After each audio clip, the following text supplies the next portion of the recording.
ఒక్క power ప్లాంట్పై bomb పడినా Gulf దేశాలు మొత్తం చీకట్లోకి వెళ్తాయి. Iran mass warning.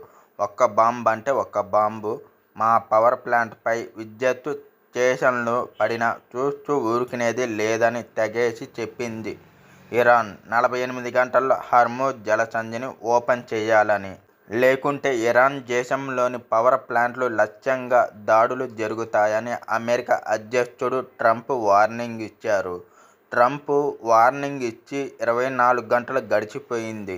ఈ క్రమంలోనే ట్రంప్ వార్నింగ్పై ఇరాన్ స్పందించింది. ఇరాన్ వార్నింగ్ ఎలా ఉందో తెలుసుకుందామా? మా దేశంలోని ఒక్క పవర్ ప్లాంట్పై బాంబు పడినా, మా పవర్ ప్లాంట్లను ధ్వంసం చేసినా గల్ఫ్ దేశాల్లో చీకట్లు ఖాయం. గల్ఫ్ దేశాల్లోని ఒక్క పవర్ ప్లాంట్ను కూడా వదలకుండా అన్నింటినీ ధ్వంసం చేస్తాం. గల్ఫ్ దేశాలను చీకట్లోకి నెడతాం అంటూ రివర్స్లో మాస్ వార్నింగ్ ఇచ్చింది ఇరాన్.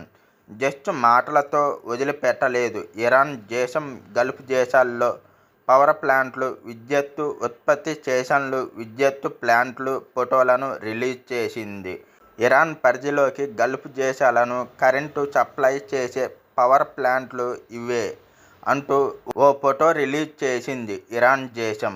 ఇరాన్ దేశంలోని ఒక్క పవర్ ప్లాంట్ మూతపడినా, దాడి జరిగిన గల్ఫ్ దేశాల్లోని ప్రతి పవర్ ప్లాంట్ను నేలమట్టం చేస్తాం, దాడులతో విధ్వంసం చేస్తాం అంటూ మాస్ వార్నింగ్ ఇచ్చింది.